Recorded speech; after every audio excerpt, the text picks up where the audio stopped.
So there is less net spreading of your solid. Okay. So electrosmotic profiles, moving things with electrosmotic profiles is often advantageous. It is also often a bane because fluid is moving when you put an electric field and you don't intend to. You just don't intend to move things inside the fluid. So it's something to keep in mind. It's always present. And so, I talked to you about the positives and and also the negative things about electroosmosis. But what are the practical applications of electroosmosis? Okay. So a micro scale, the practical applications of electrosmotic pumping. So here's one example of this. This is this very small pump. I think it's sold by a Japanese company. I forget the name of the company now, but it's incredibly simple in construction. You have liquid that you want to pump. You put it in here. You have some porous material that, something like this, that allows you to basically create various little microchannels, lots of surface area to pump this. And you have just two electrodes that are porous electrodes. And that's it. There is no actual components. You just apply an electric field. There are no moving parts. And the fluid just gets pumped. And the nice part about these things is they're incredibly quiet. They're silent. There are no moving parts. There are no moving parts, so that means there's no wear and there's no broken components. So any degradation here is just chemical degradation. So if you are able to keep the chemical degradation of your material well controlled, then you have a very nice, robust, silent pump. It's very scalable. You can make these very small, you can make them very large, and they're very simple to control because they are electrically actuated. Right? And so another thing you can do with this is counterflow electrophoresis. For example, you have, what you do is basically electrophoresis that you saw, where things move according to the electrophoretic mobility towards one of the electrodes, but you sometimes want to, they're moving too fast, so you want to stop them, or slow them down rather, because they're moving too fast, and you're moving too fast through your detector. And you can put an electric, if you tune the charge of this walls correctly, you can put the electrosmotic flow in the other direction, and so they'll be moving, but they're moving through the fluid, and the fluid is moving backwards, so effectively your particles are moving slower through this fluid. Okay? So that's another example. Is counterflow electrophoresis, and you can do counterflow other electrophoretic techniques other than electrophoresis as well. Okay. And so there's a lot more applications of electroosmosis as well. So another application is it's actually used on a macro scale, much macro scale, is that of controlling groundwater. Okay, your soil is a microfluidic media, as any other porous media that you find. Okay, it has little pores. You can treat those little pores as capillaries. They have surface charge on the walls, and so what you do is that there's some sort of basin that you want to keep ground flow out of. For example, you have, like in Fukushima, there's a nuclear disaster. There's contaminated radioactive water that you want to not go enter the rest of the groundwater and be transported to maybe residential areas where that will be pumped out and go to like a tap or something like that. So you want to control that. So what you do is you put these electrodes into the soil. You dig these giant electrode plates, and you dig giant electrode plates somewhere else, somewhere downstream, and you just apply a field, and the water from this region will be transported there and be removed from certain areas. For example, if you put a moat like this around something, you can dewater that region completely.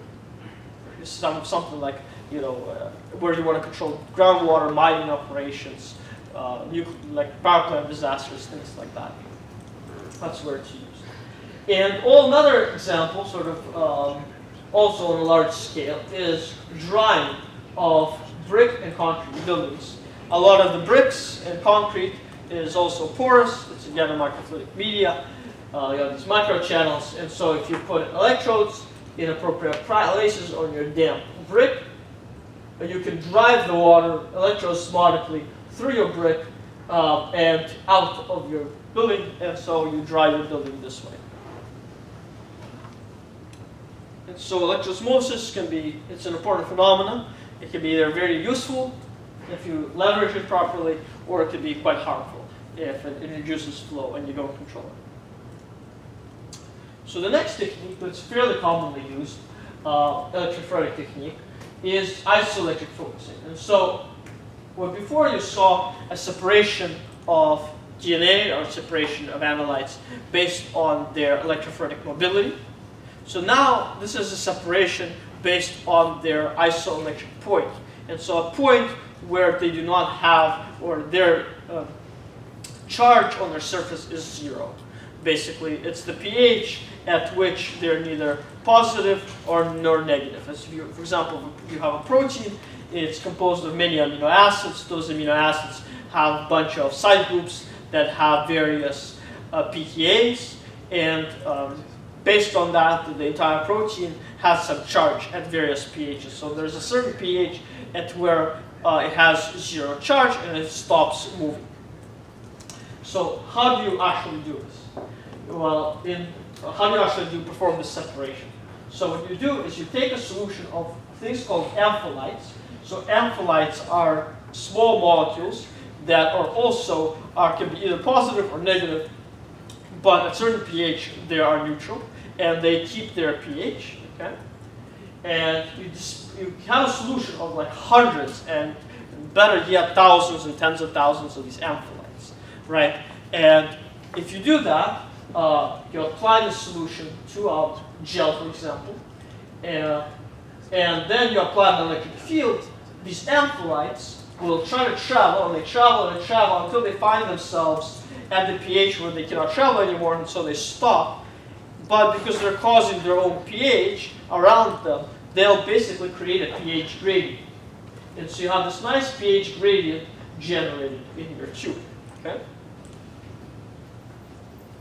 And then you add your solution that you want to analyze, you add your protein solution, and then you apply the field again. And so now the protein is traveling in this gradient, it's traveling, traveling, traveling.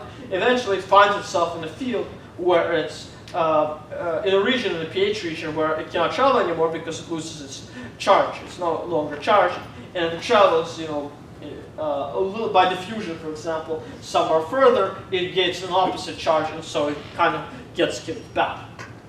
And so what you get is the separation by their charges. So all you have to do is you stain them, or maybe they were pre-stained, and you have this nice separation. So this is called isoelectric focusing. And I kind of want to emphasize this focusing part of an isoelectric focusing, because this focusing is quite important. And as I mentioned, as these, you know, say if we focus on these red proteins, these dyed red proteins, and as they're traveling, for example, they want to travel to this positive electrode. Once they find themselves at the zone of pH where they're not charged, and they happen to somehow by diffusion go to this region of lower pH, they gain a positive charge, and so they're kicked back by the field. And if diffusion happens to kick them back in the opposite direction, they find themselves in a region of high pH, they gain a charge, and so they're kicked back again. And so you can see that the electric field, the intrinsic electric field that applies there, fights diffusion. In electrophoresis, in traditional electrophoresis, you don't have this. If something at diffusion happens to kick ahead, it'll just keep traveling and keep traveling, it'll just be ahead. If diffusion happens to kick something behind, it'll keep traveling, just be left behind. And so in electrophoresis, things independently diffuse as they're traveling forward. Here, in this focusing technique, you don't have this. You have the opposite. You have the electric field actually combined with the pH gradient significantly resists diffusion. And so you get much sharper zones and much better separation.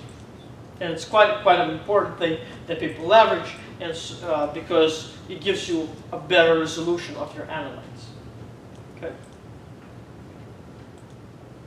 And so how do you actually practically do this? Well, you do this similar to electrophoresis. You have an instrument something like this, where you have either a gel or these lanes or a microfluidic chip, similar to electrophoresis, where you just apply an electric field, and you have these wells where you can apply the amplites and you can apply your protein solution.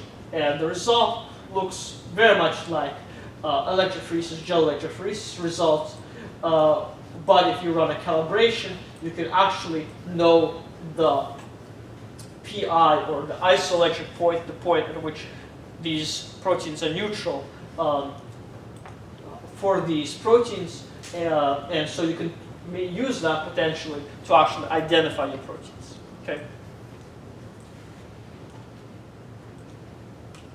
And what you can do next is that you can actually combine the two techniques, right?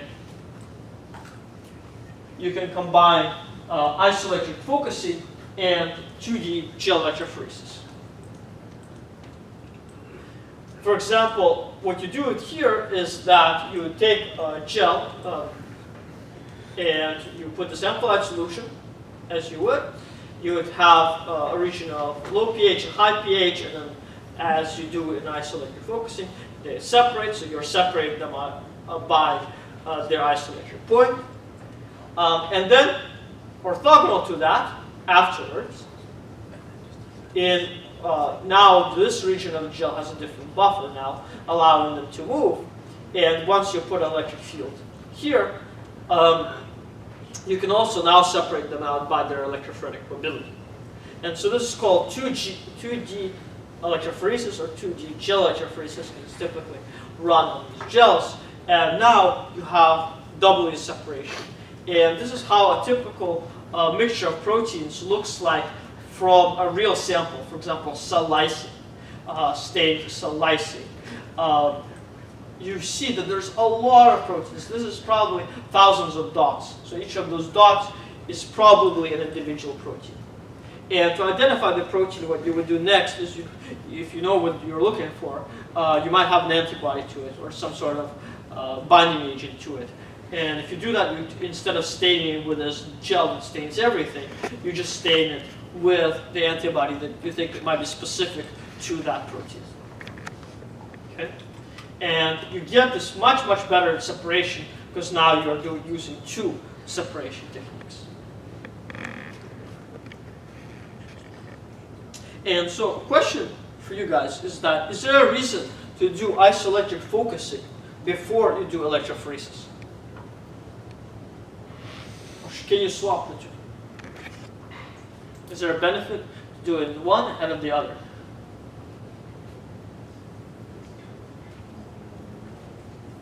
Did you say it loses its charge once it reaches its PI?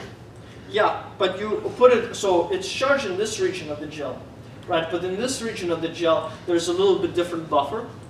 The gels contain different buffers, so you can do this. Yeah. But is there an advantage of doing it ahead of time? Doing one or the other ahead of time? Just to help separate out things that have the same charge with different weights. Yeah, but can you do it? Can you do electrophoresis before isoelectrofocusing? Or should you do it? So the answer is you can do it, but it's not beneficial to you. It's beneficial to do isoelectric focusing first. And the reason it is because isoelectric focusing is a sharp technique, right? It has the focusing part. So it keeps the zones sharp. Electrophoresis is a diffusing technique, right?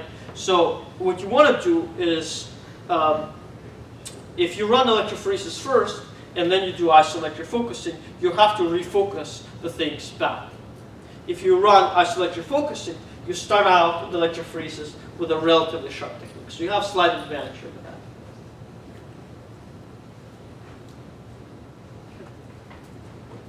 So another focusing technique is isotechophoresis. So isotechophoresis, in isotechophoresis now you have two buffers. So before you typically had in in electrophoresis, a single buffer where everything else was a minor species. In isotechophoresis, you have at least 2 buffers. And the 2 buffers, the 2 electrolytes, are an allyl electrolyte, okay, and a trailing electrolyte. And so what's special about the 2? So in a allyl electrolyte, you have your ion of interest. For example, you're interested in separating out positive ions. Let's assume that, right? So your ion of interest would be the positive ion, and that positive ion has high electrophoretic mobility. That's why it's leading, okay? And it also has a counter ion, but you don't worry about the counter ion. So the trailing electrolyte now has a low electrophoretic mobility ion, positive ion, because now you're interested in positive ions. And also a counter ion, but usually the counter ions between the 2 electrolytes are the same, okay? So the ion that you're interested in has different mobilities. And so when you do that, and you stack them in this sort of arrangement, where ions, leading ions are ahead and trailing ions are behind and apply an electric field, what happens is that these ions have to migrate, right? And this migration of the leading ions forces the velocity of the trailing ions. Because these trailing ions, they have low electrophoretic mobility, so they can never get ahead of these, right? Because they assume the same curve, okay? And this, because now they have low electrophoretic mobility, so they have low conductivity, right? Because the conductivity scales as mobility. And because of that, they have a high electric field here, right? Because it's a high resistance zone, right? Because it has high resistance zone, and here there's a low resistance zone, if you introduce a species with intermediate mobilities, they'll quickly travel through this zone, right? Because at this electric field, they're faster than these ions, right? Okay. And when they reach this boundary, they kind of stop. And the reason why they stop is because if they go into here the electric field is low, right? And these guys are faster than them, so they'll always be outrunning them, and these always be falling behind, and so they'll always be trapped at this boundary, okay? And so what you do, and mathematically what happens is this becomes a shock wave. It becomes a sharp jump in electric field. And mathematically, it is just like the shock waves that you see behind airplanes, except the shock wave now is not in pressure. The shock wave is an electric field. And what this allows you to do is it allows you to focus analyze. So here, what you see here in this streaming video is things going really quickly through this trailing electrolyte zone and then getting stuck at this boundary. And what you see in this video is you see an actual experiment where this is, I believe this is the same dye that I showed you, this fluorescein dye, this green dye, which is just standing for a nanolite. And you see that if you have a pressure disturbance, you basically nothing electrical, you just kind of hit the table, and so there's a little bit of pressure during flow on this. At first, it smears it like this, right? But once the disturbance is back again, it focuses it. Because all the things that find themselves in a trailing electrolyte zone are pushed into the interface, and things that find themselves, the things that are of intermediate mobility, of course, that find themselves in this leading zone, find themselves again at this interface. So it's another focusing on self-sharpening technique. And as you can see, it's actually very stable and stable to pressure perturbations. Okay? And so basically, this is sort of a more detail about it. So how does it actually focus, right? So you can see that, just like I said, the conductivity in this trailing zone is low, and the conductivity in the trailing electrolyte is high. So that the field here is low, is high, and here is low.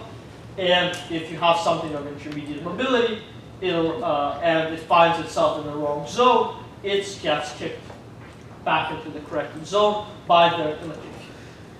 So it keeps this sharp zone as you're moving forward. So again, just like in isoelectric focusing, the electric field fights diffusion for you.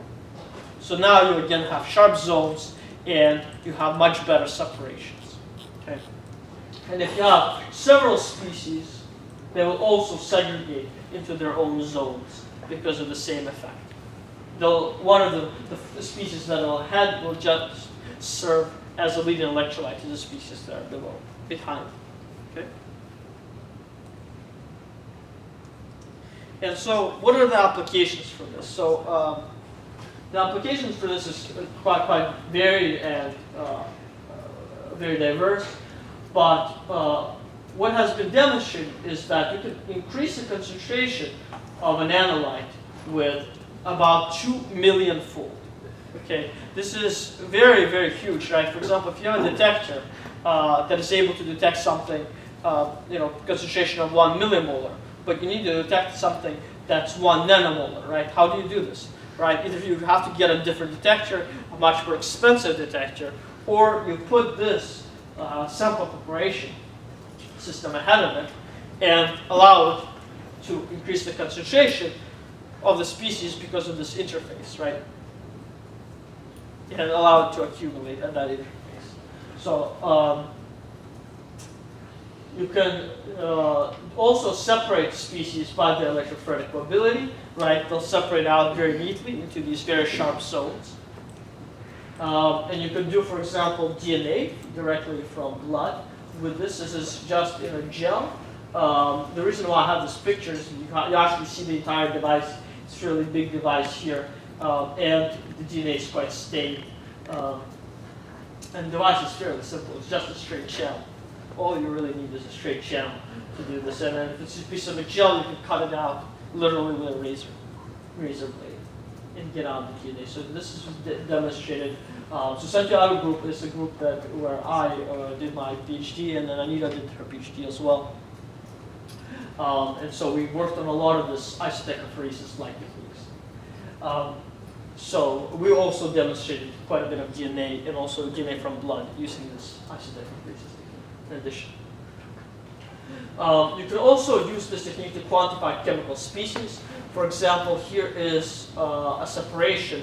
Here, each of these steps are recorded by a sensor, and each represent one of these sharp zones.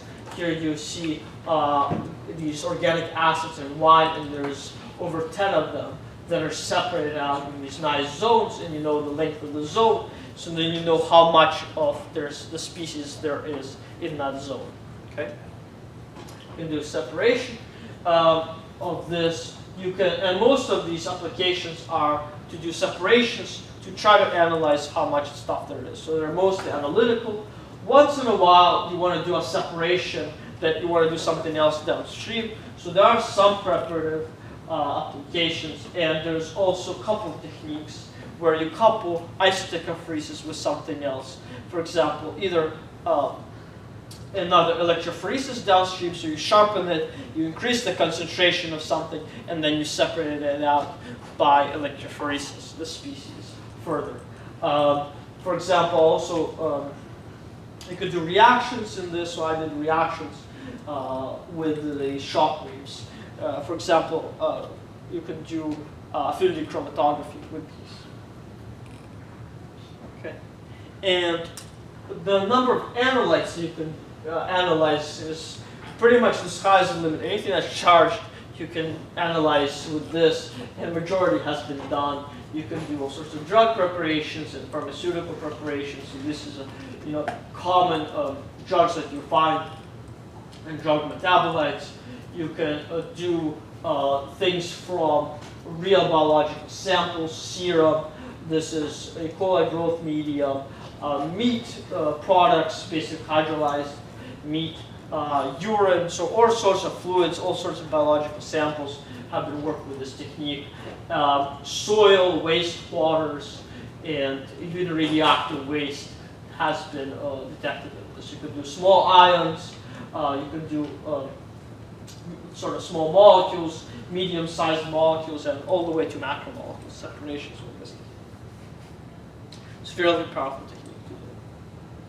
Okay, and so that was, so all the techniques that you just saw were in DC mode, so you only apply a DC electric field. So now we'll move on to AC electrophoretic technique. So what happens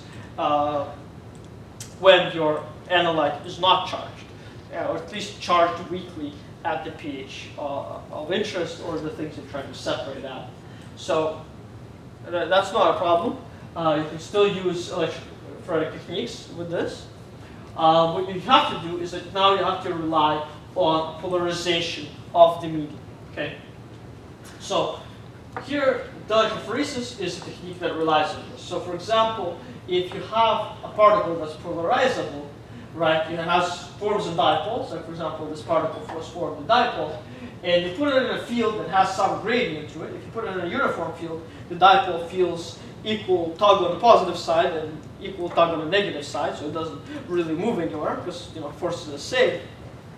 But if you put a particle that has a dipole, right, has a positive end and a negative end, in a field that's non-uniform, has some gradient, on one end it'll feel slightly higher force, on another end it'll feel slightly weaker force, right? And so it'll move towards the side where it feels the highest force, right? And the polarization of the particle, the way the dipole orients relative to the field, it depends on the material and depends on the frequency at which you oscillate the field. You can think of this, right? For example, if you have something that's dipole already, how does it orient itself to the field? Well, if the field is slow, it has time to orient itself to the field. It kind of moves back and forth. There's, of course, a time where the field is switching so fast it cannot keep up. And so either it aligns in the opposite direction, or it kind of starts wiggling at the field end. This is actually how microwaves work. They basically bounce molecules back and forth, water molecules. Dipole of the water molecules go back and forth, and they do it at such a frequency where it's almost the water cannot follow. You have to go as fast as possible because you want to put as much kinetic energy in those water molecules to raise your temperature higher in your soup if you're microwaving. But you want to do it just before you have this cutoff where it cannot follow the field anymore. Right? So same thing in electrophoresis. You can get the polarization of this particle, and it depends on the polarization. This polarization depends on the properties of the particle and the surrounding fluid, so relative polarization. And so if you polarize sort of in this direction and opposite of the field, for example, your particle will go to regions of low electrophoretic field gradient, and you have the polarization that follows the field. Then you would go, the forces will be such that on that it will go towards high electrophoretic field gradients, and then you can separate the two particles at the same time from each other. And so, how do you choose the frequency to operate at? Well, if you know what is the direction of the force as a function of frequency, and you can study that by just looking at it, right?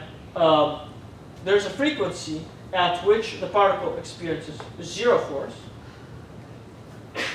And so at that frequency, the particle crosses over, and so this crossover will be different for others. And so you want to operate somewhere in between the crossover of your two particles, where your separation is greatest. One will go in one direction, one will go in the other direction, and you have your separated out. So you can just sweep the frequencies easily with your signal generator, and you can separate out particles, either attracted to regions or repelled from regions of this high gradient in the field.